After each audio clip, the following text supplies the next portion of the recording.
Olá! Nas últimas semanas, uma nova polêmica envolvendo o glúten tem movimentado as redes sociais e o meio acadêmico. Trata-se de uma pesquisa da Universidade de Illinois que relaciona a retirada do glúten da dieta a um possível aumento do arsênio no organismo, que seria prejudicial à saúde. Para tirar isso a limpo, eu vou conversar com a doutora Denise Madi, que é autora do livro Glúten, Toxicidade, Reações e Sintomas. Olá, doutora. Olá. Para começar, você teve acesso à íntegra da pesquisa? Sim, teve acesso à íntegra da pesquisa. Na verdade, esses pesquisadores, eles são especialistas nos estudos sobre o arsênio. E dentro do achado, né, dessa pesquisa, eles observaram que de 7.000 e poucas pessoas que foram estudadas, né, que foram avaliadas, 73 declararam que não consumiam glúten. E aí, nesses estudos e nessa avaliação, eles detectaram um aumento da excreção do arsênio e de outros metais na urina, né? E eu acho que eu achei o mais interessante, que a conclusão dos pesquisadores, né, foi realmente dentro de um processo especulativo. Ou seja, eles colocaram, embora só podemos especular, o arroz pode estar contribuindo para maiores concentrações observadas de biomarcadores de metal entre aqueles com dieta livre de glúten, como o grão substituto primário e produtos sem glúten. E aí, considerando dentro do processo nutricional, na verdade, esses metais, né, tipo arsênio, mercúrio, o chumbo, eles estão presentes na maior parte dos alimentos, eles estão presentes na água que nós consumimos, eles estão presentes no ambiente, né? Ou seja, nós estamos o tempo todo convivendo com esses metais que se tornam tóxicos quando estão em dosagem muito elevada no organismo. E obviamente que é uma coisa que quem me conhece já cansou de me ouvir falar, nós fomos feitos para tolerar agressores, né? Ou seja, o nosso organismo tem mecanismos de defesa para poder trabalhar com qualquer tipo de agressor, inclusive esses metais. Exatamente. Então, dentro de uma ingestão oral, né, que foi o objetivo desse estudo, nós começamos pela nossa microbiota saudável. A microbiota saudável, ela já tem uma ação de prevenção na absorção de vários desses metais. Por exemplo, né, que foi citado o metilmercúrio, né, que é uma forma orgânica de mercúrio e que na forma orgânica é mais fácil de absorver. Numa microbiota saudável, existe uma quebra da ligação entre o metil e o mercúrio e ele não consegue ser absorvido. Numa permeabilidade íntegra do intestino, numa parede íntegra, o nosso intestino vai selecionar o que entra e o que não entra dentro do organismo. E aí, nutriente entra, substâncias agressoras não. Alterou a permeabilidade, eu perco esse filtro. Então, se a gente começa a pensar dentro de um processo nutricional, hoje, esse glúten do trigo moderno, além de ser um facilitador desse desequilíbrio da microbiota intestinal, ainda já se comprovou ter peptídeos tóxicos do glúten que quebram a ligação entre as células intestinais, abrindo a porteira para que aí sim, com mais facilidade, coisas que não são naturais do organismo possam ser absorvidas, inclusive esses metais. Pensando ainda no nosso organismo, quando eu tenho um equilíbrio de vitaminas e minerais, quando eu tenho minerais nutrientes adequados, eles competem pelos mesmos sítios de adesão. Então, num processo nutricional adequado, esses metais não vão ter como se instalar? Não. Assim. Você quer ver uma coisa bem simples? Não existe fonte natural de cálcio que também não tenha chumbo, né? E nem por isso todo mundo está contaminado por chumbo. Além disso, existe um processo natural e necessário de destoxificação, de eliminação de agressores do organismo. E para poder eliminar esses metais que em excesso se tornam tóxicos, a gente tem que ter um equilíbrio de vitaminas, de minerais, de compostos bioativos, de aminoácido sulfurato. Então, na verdade, para que o metal tóxico, o metal seja tóxico, né, ou seja, a ponto de realmente causar problema, em primeiro lugar eu tenho que estar com deficiências nutricionais, com desequilíbrios nutricionais, porque aí eu perco a defesa.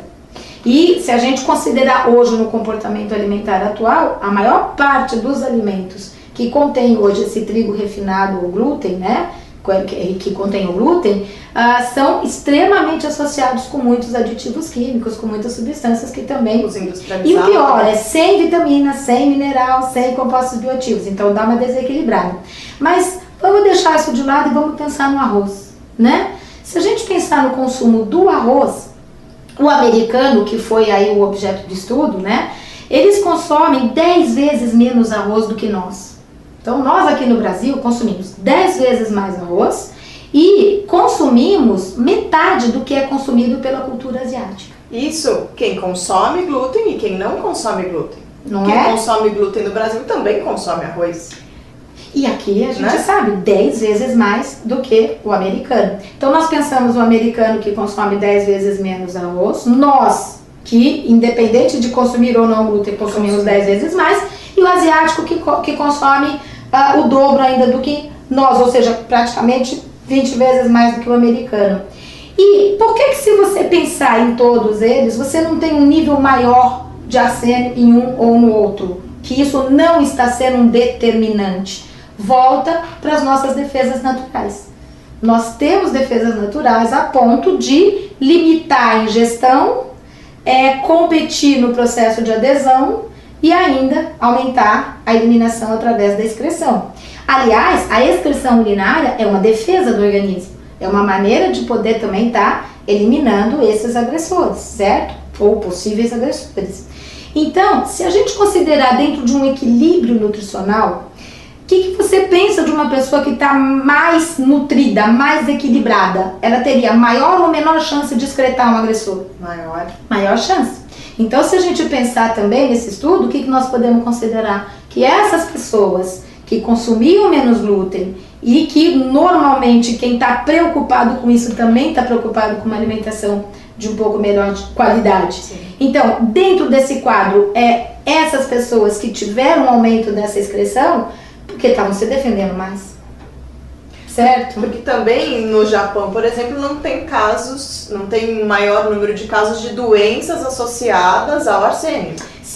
Eles relatam possibilidade de vir a desenvolver câncer. Nessa situação, o asiático consumindo 20 vezes mais arroz, se você vai ver dentro da epidemiologia, eles têm infinitamente menos, né, quantidade de câncer na população do que o americano, que consome, né, aí, comparando com nós brasileiros, muito menos.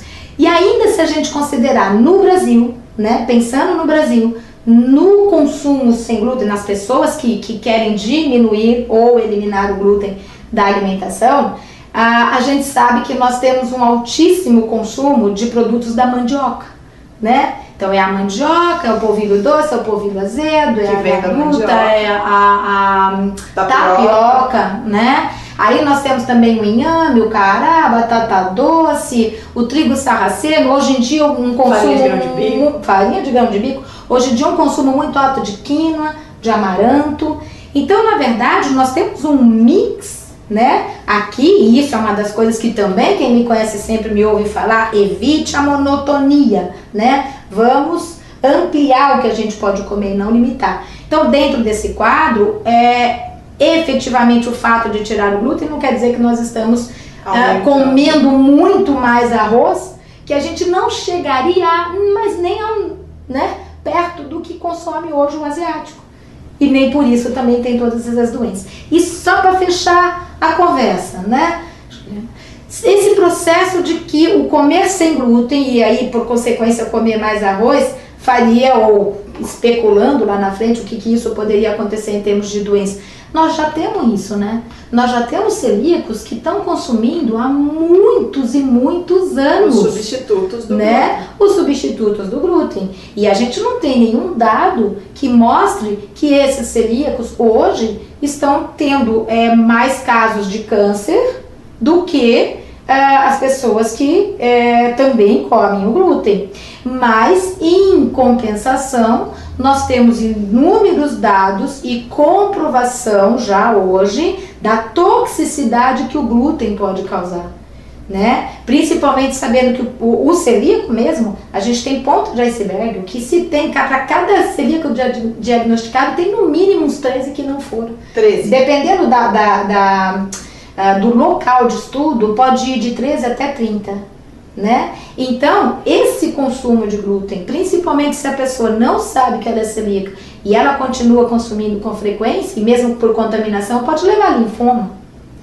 Então, realmente, eu acho que pensando num processo nutricional e um pouco mais amplo, a gente tem que tomar cuidado antes dessas conclusões e que, como a gente já falou no começo, os próprios pesquisadores consideraram ser conclusões especulativas. Não é? Eu acho que a gente chega aqui a algumas conclusões de que, bom, você vai ler uma pesquisa, você vai ler uma notícia sobre uma pesquisa, tente achar a pesquisa na íntegra, por que não? E não saia repassando. Tem muita gente agora repassando, o arroz vai causar câncer. É muito limitado, né? São ideias muito limitadas, que geram pânico. Sem pensar no processo nutricional.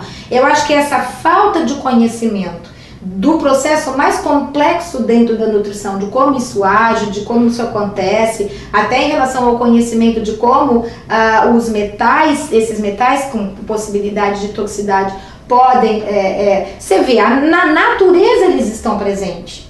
Então é um processo que, se nós não tivéssemos defesas naturais, como é que a gente já iria estar hoje? Você pega, inclusive quando você vai pesquisar um pouco mais, eles mostram lá que quando você lava o arroz, quando você lava e joga lá 2, 3, acho que se não me engano, de 3 a 4 vezes, que você lava o arroz, você já eliminou aí 30% ou mais do arsênio. 4 vezes que você troca a água. Que troca a água, né? Lava e troca a água. Mas aí vamos pensar dentro por outro lado. O arsênio está na água. Assim como outros minerais de potencial tóxico. Que a água também vai dar câncer. Você entendeu? Exatamente. Então, por isso que a gente tem que pensar num processo extremamente mais amplo, né? Dentro de um contexto, antes de tirar essas conclusões precipitadas e sair falando coisas que essas sim ainda não tem comprovação e são especulativas, contra algumas que já têm comprovação científica, e a hora que você vê uma grande parte da população tentando ou não comer ou comer menos glúten, não poderia ser por moda uma coisa tão ampla desse jeito. Nessa mesma pesquisa eles colocam que 25% da população americana já está comendo ou sem ou com menos glúten.